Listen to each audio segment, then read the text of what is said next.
শাইনপুকুরের বিপক্ষে ডিপিএলের ম্যাচ খেলতে এসে হঠাৎই অসুস্থ হয়ে পড়েন মোহামেডান স্পোর্টিং ক্লাবের অধিনায়ক তামিম ইকবাল। পরপর 2 দফায় হার্ট অ্যাটাক হওয়ায় অপেক্ষমান এয়ার অ্যাম্বুলেন্সেও ওঠানো যায়নি জাতীয় দলের সাবেক অধিনায়ককে।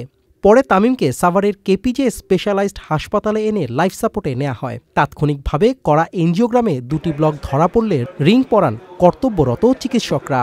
ক্রিটিক্যাল কন্ডিশন থেকে যতগুলো চিকিৎসা প্রয়োজন সবকিছু করা হয়েছে এবং আল্লাহর রহমতে যে কন্ডিশনটা আসলে অনুকূলে আছে এবং ওনাকে আমরা বলি যে ওনার একটা হার্ট অ্যাটাক হয়েছে।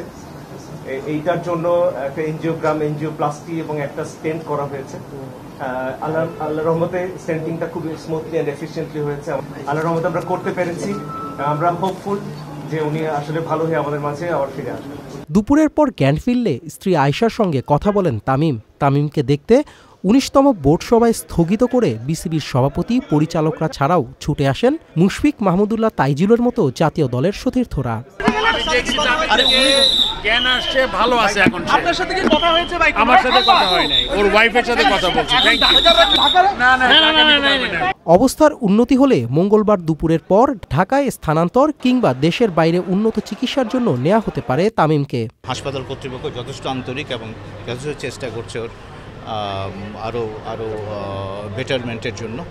সো আমরা খুবই আশাবাদী। 2 ঘন্টার পরে কর্তৃপক্ষ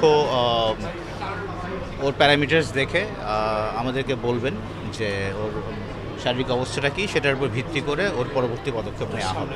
সুস্থ হয়ে তামিম আবারও ফিরবেন মাঠে, এমনটাই প্রত্যাশা দেশবাসী ও ক্রিকেট ভক্তদের।